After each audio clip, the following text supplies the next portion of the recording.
Eh bien, bonjour, bonsoir, salut à toutes et à tous, ici Rager, bienvenue dans cette vidéo, bienvenue dans cette review. Aujourd'hui, on va parler du chapitre 1190 de One Piece. Donc un chapitre que j'ai à la fois aimé et pas aimé. Il y a juste deux, trois petits points que je trouve un peu illogiques mais c'est shonen, en fait, c'est manga, c'est spectacle. Et donc du coup j'ai noté les points et on va attaquer la review tout de suite. Alors pour commencer j'aimerais juste m'arrêter sur un fait. Luffy est dans un putain de sale état. On le voit au début du chapitre empalé contre l'arbre avec deux lames dans le bide, complètement en PLS, plus aucune force, plus aucune énergie. Heureusement Gaban dans le chapitre précédent est arrivé à la rescousse pour lui éviter un coup mortel. Donc du coup, Caban, il carry un peu dans ce chapitre, hein, il protège Luffy, il a le droit à son petit speech, et c'est justement, il a le droit à son... C'est dur à dire. Il a le droit à son petit speech, et justement, c'est ça que j'ai trouvé illogique, en fait. Alors en gros, Gaban, il arrive, il sauve Luffy, il découpe l'arbre au passage, Luffy tombe, on sait pas trop comment les lames sortent du bide de Luffy. Ensuite, Gaban, il fait un peu face à Imu en mode baston. Ensuite, il va vers Luffy, il commence à le porter, et là, il commence son speech. Et c'est là où je me suis dit, en lisant le chapitre, je me suis dit, mais pourquoi est-ce que Imu lui laisse l'occasion de faire son speech? C'est illogique, quoi. Je dis toujours elle alors que je sais que c'est un gars. Il est en mode, je vais tuer Luffy, Gaban arrive, l'en empêche. Il y a un échange de coups. Gaban il part vers Luffy pour lui faire la morale sur oui, tu veux donner roi des pirates, si tu crois que ça va être facile, t'es pas prêt, c'est pas une voie simple que tu peux traverser dans la joie et dans le calme, il faut être déter. Le roi des pirates, c'est un homme que tout le monde veut tuer, et plus tu montes en grade, plus tu te fais d'ennemis. Et donc du coup, le speech était intéressant, mais pourquoi est-ce que Imu lui laisse le temps de faire ce speech? Pourquoi Imu ne l'attaque-t-il pas? Et c'est là où j'ai pas compris, j'ai bugué, j'ai fait non mais c'est pas sérieux ça, Imu, s'il te plaît, genre les méchants qui soit font des longs speeches pour expliquer leur plan, soit qui laissent les héros leur raconter leur vie, je trouve ça illogique, et donc du coup je me suis juste, pendant que je lisais le chapitre, ça m'a fait tilter, j'étais là en mode, ah mais Imu, attaque Imu, continue le combat, enfin bref. Ensuite, dans ce chapitre, il faut qu'on en parle, hein. Audrey, il commence vraiment à insister sur le fait que le fils est l'élu, le fils est Néo de la matrice, il va changer le monde. Et je commence juste un peu à en avoir marre, moi, qu'on me rabatte tout le temps le destin, le destin, le destin, le destin, le destin. C'est lui qu'on attendait, patati patata. Est-ce que lui, il a les épaules? Enfin, en fait, faut que je développe un peu plus cette idéologie de ma part. J'ai rien contre le fait que le héros soit à la hauteur des attentes du monde dans lequel il évolue. Mais ce que j'aime pas, c'est qu'on dise qu'il y a un élu qui va arriver au bout d'un jour et cet élu, c'est le héros. Je trouve pas ça. C'est pas que je trouve ça cliché parce que ça peut servir un peu l'intérêt de l'histoire. On peut raconter des choses avec le concept d'élu. Mais c'est juste que ça retire vraiment tous les success stories de Luffy. Finalement, il n'a pas réussi parce qu'il était déterminé et qu'il croyait en lui et en ses Nakama. Il a réussi parce que c'était le descendant de Joy Boy parce que Joy Boy est né, existe à travers lui, et donc Luffy ne peut que réussir. Et je trouve ça dommage parce que ça fait vraiment un gros contraste entre le fait que Gaban dise à Luffy il faut que tu deviennes sérieux là, parce que du coup, si tu meurs, tous tes potes ils vont être dans la merde, tu pourras pas défendre le pays de tes amis. Enfin, c'est Luffy qui le dit, mais enfin, bref.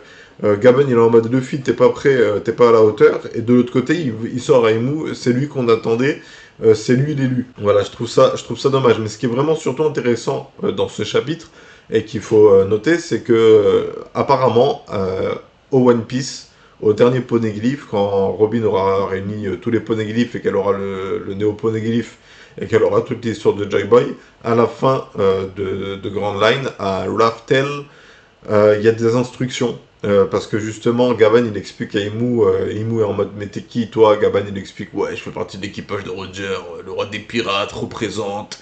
Et du coup, il est en mode t'inquiète pas, on n'allait pas suivre les ordres d'un inconnu, d'un mec qu'on n'a pas connu.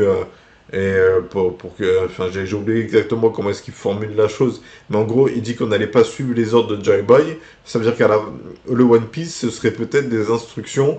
Donc, quel type d'instruction? Est-ce que c'est comme, je pense, mon hypothèse, des instructions pour créer le navire ultime, celui qui va dans le ciel, sur la mer, sur la terre et sous la mer? Donc le One Piece, l'unification de toutes les armes antiques qui créerait le navire ultime capable de traverser toutes les tempêtes et de voguer partout, hein, comme je l'ai dit, hein, je ne vais pas le répéter. Ou alors est-ce que c'est quelque chose d'un peu plus subtil?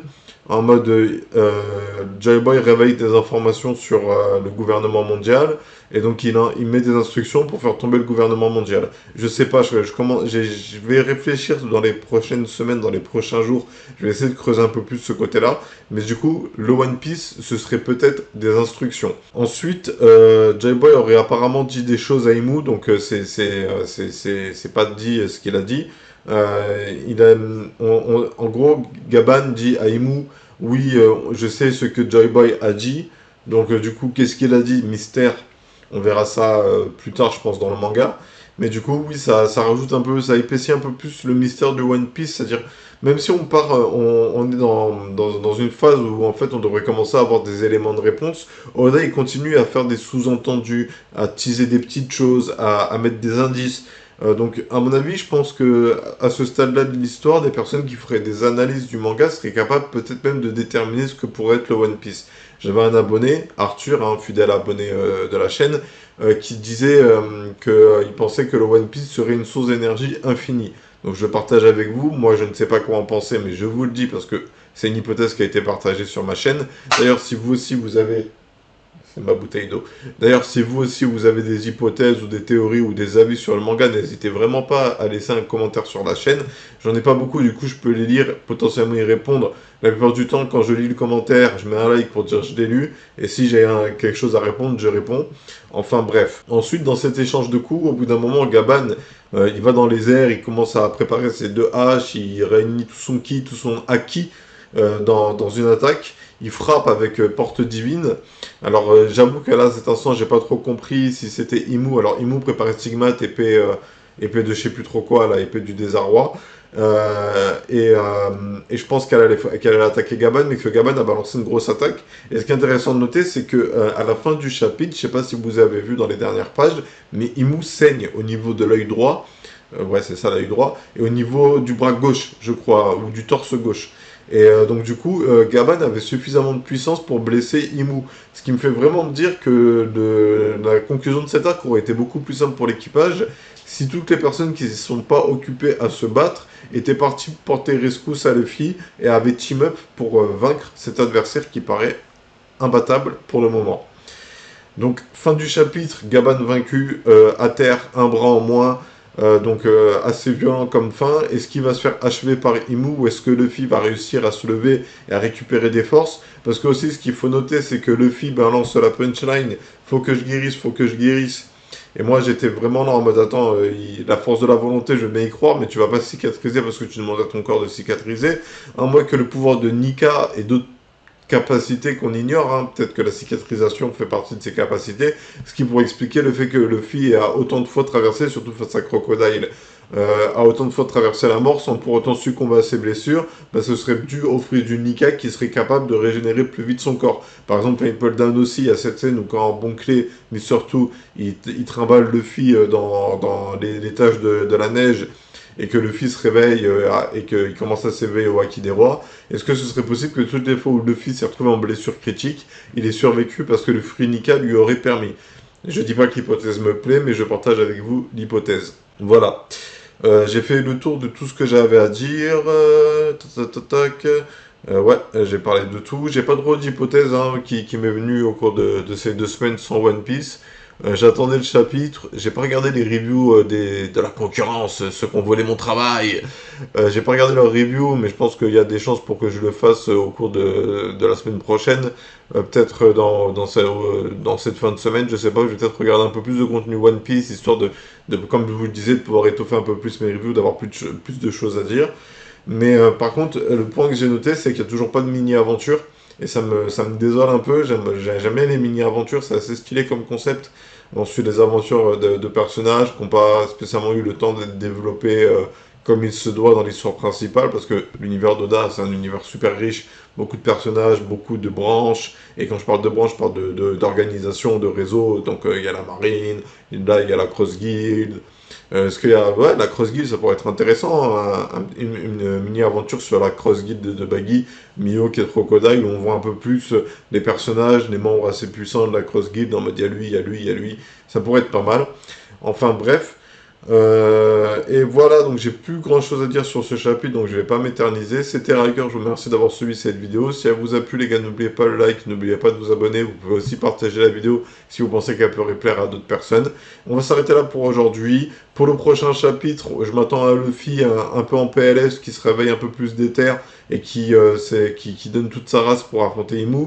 Mais en même temps, j'aimerais bien avoir un peu plus de scènes sur Zoro et Sanji qui eux aussi font face à des adversaires assez important, et qui pourrait en plus permettre la conclusion de l'histoire. Parce que si Zoro et Sanji arrivent à vaincre leur adversaire, à les tuer, Sanji a s'élevé à l'Aki des Rois, Zoro a utilisé l'Aki des Rois et à vaincre leur adversaire, ils pourront affaiblir Imu, ce qui pourra faciliter l'affrontement de Luffy. Après, je pense pas que Imu va être vaincu dans ce chapitre. Après, si Imu est vaincu, il réussira à s'échapper avant d'être achevé.